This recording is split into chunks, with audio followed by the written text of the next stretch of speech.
Addition? Oh, I forgot this element of the segment. My bad. The end of the Raptors season. You see their free agents, it's Thaddeus Young and Chris Boucher. They're in no man's land. You think? They're in no man's land. Like where they're just good enough to make the playoffs, where you're not gonna get a great player. So they're just like, they got a terrific coach, they got some good players, but they're just good enough to make it to the playoffs, and that's it. They don't have no stars. Yeah. Definitely don't have any superstars. You know, You got guys like Siakam and Fred VanVleet, but you're looking for a marquee guy? Yeah, I'm looking for a marquee guy. No disrespect to Siakam. I love the way he's working on his game, but I wouldn't give him the star status, not yet. He's close, though, very, very close. A lot of you probably have seen this video where the NBA on TNT crew, right after the 76ers eliminated the Toronto Raptors, they kind of weighed in on the Raptors' future, saying that they're in no man's land. Chuck even went to the extent of saying that they don't really have anybody and they're kind of good, but they're not going anywhere. Shaq actually at least complimented the fact that we have a star in the making in Siakam, which is exactly what I was thinking anyways. But we do need a marquee guy or a star player, superstar player. Whether you disagree with that or not, that's fine. But looking back at Toronto Raptors history, a lot of times where we found a lot of success in the playoffs, especially in terms of going deep into the playoffs, we've had a superstar player. And I think that's what we need. That's part of what we're going to look at in this video. Welcome back, guys. My name is Ala Alarashi. And if you haven't subscribed to this channel yet, please do so. And if you are subscribed, thanks, and continue to support. Spread the videos out to anyone that's interested in Raptors news or even in the players in specific that we discuss. Let's get into this video.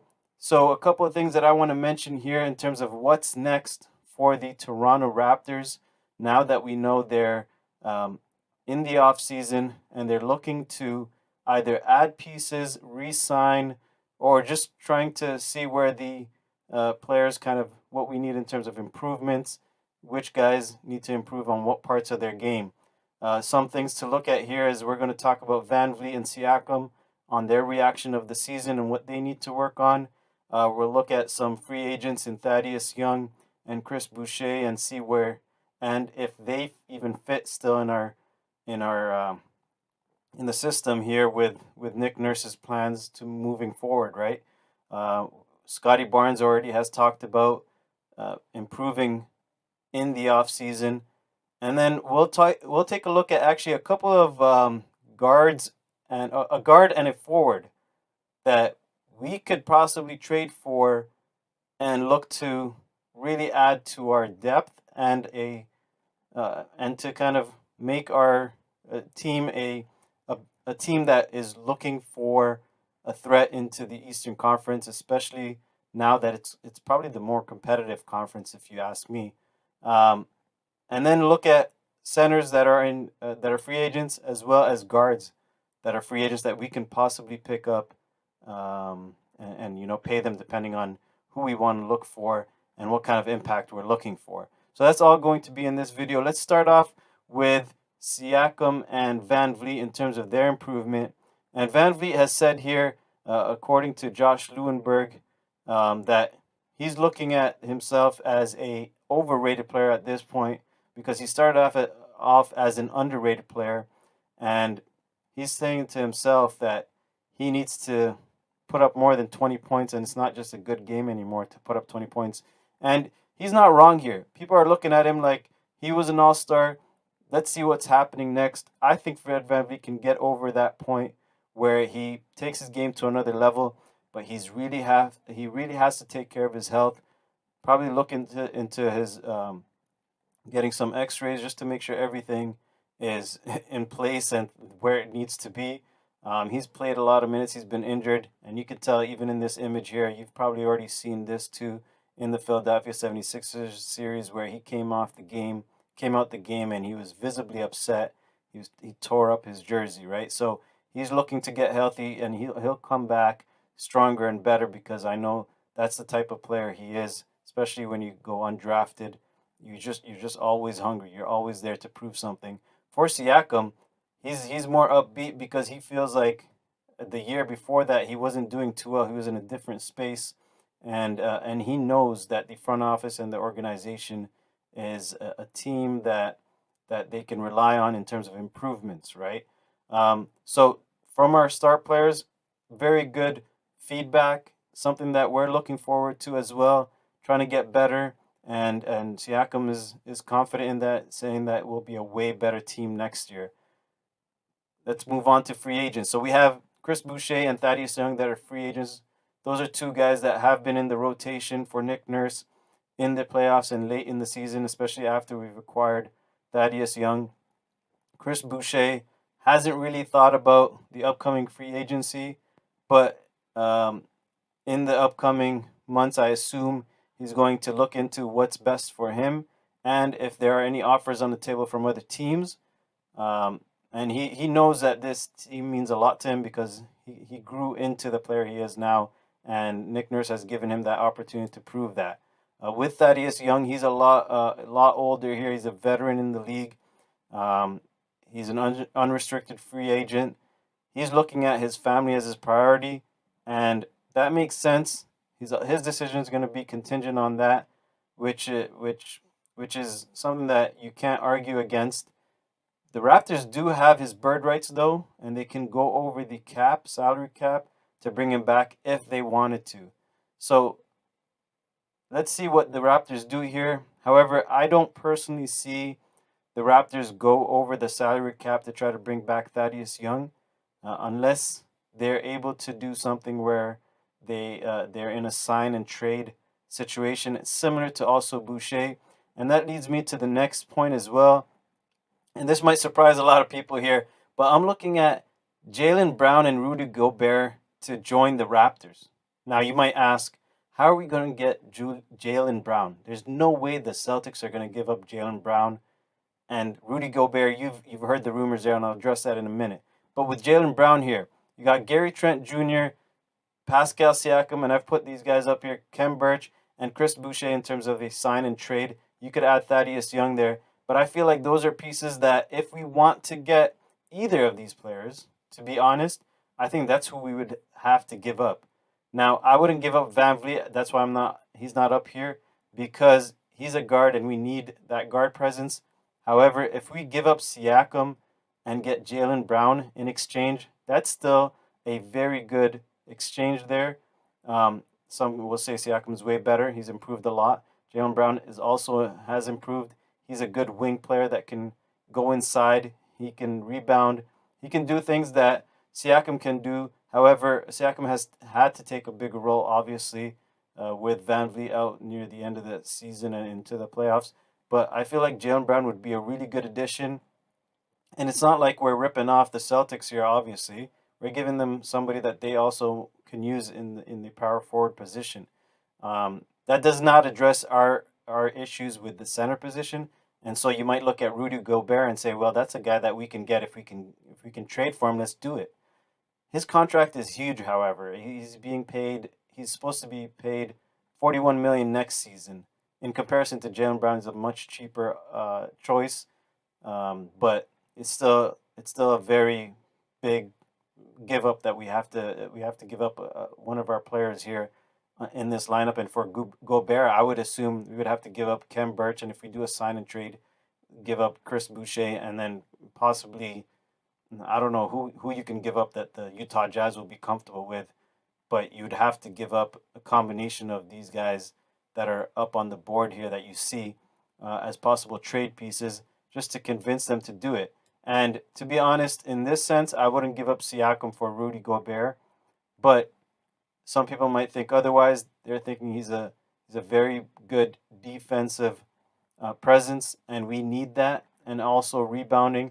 And he's a big man that if we go into the playoffs, that we can definitely use to defend a lot of the bigs in the East, including Joel Embiid, who was killing us and was the guy that in the series against the 76ers, someone that we couldn't really contain there, right?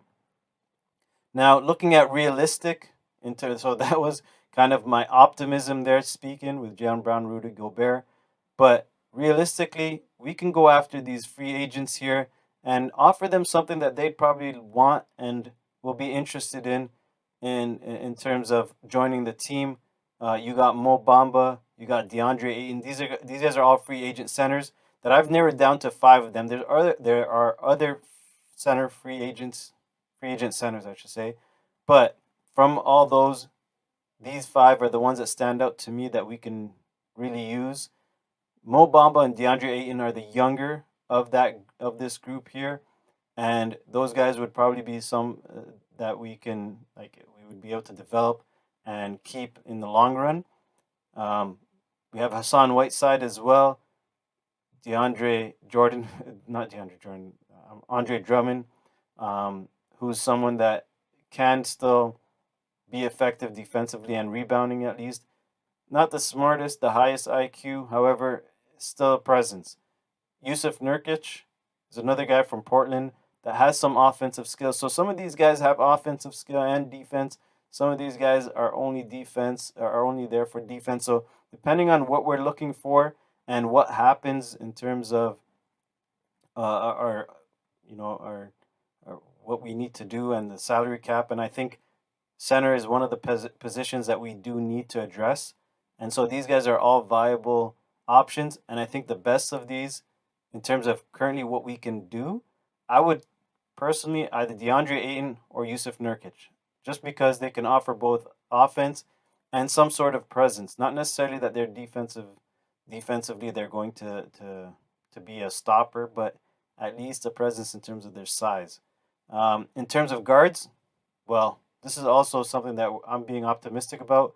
The 2 guys that stand out for me are if we can get Bradley Beal to come to Toronto or Zach LaVine, who can come to. I mean, like, these guys are free agents that for sure that they're probably looking elsewhere more so than Toronto, but we would love to have them, and I think we can sway them. I think with the Raptors organization the way it is, and the fact that we have a great coach who's being scouted for the Lakers position, they wanted him, and Masai shut that down pretty quick. You know what happened with that. But Zach LaVine would be a very good pickup. Bradley Beal as well. Guys that can score, guys that can create their own shot. They can put up 30 points any given night and be effective offensively. Now, they might be a defensive liability, but we got defensive players already, and we already have that mindset, and hopefully we can develop them into thinking in that sense as well. Cheaper options.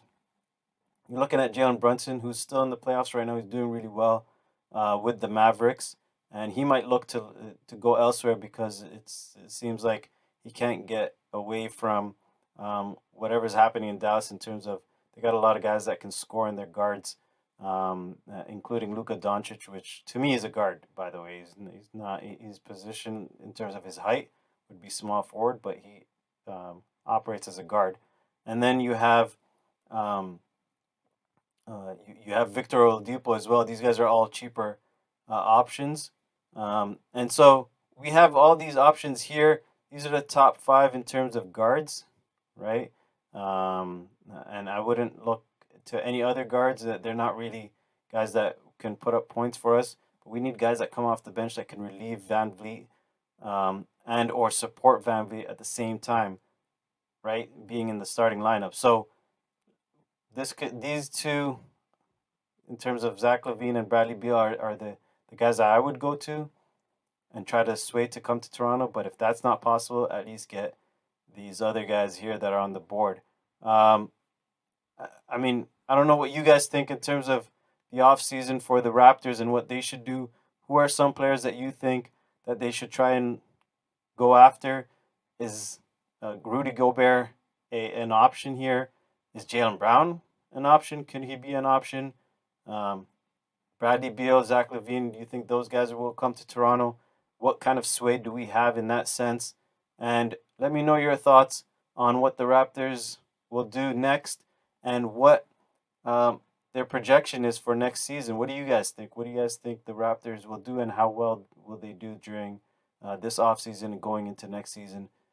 Thanks for watching this video. Don't forget to subscribe, like, comment, and share, and check out the other videos on this channel.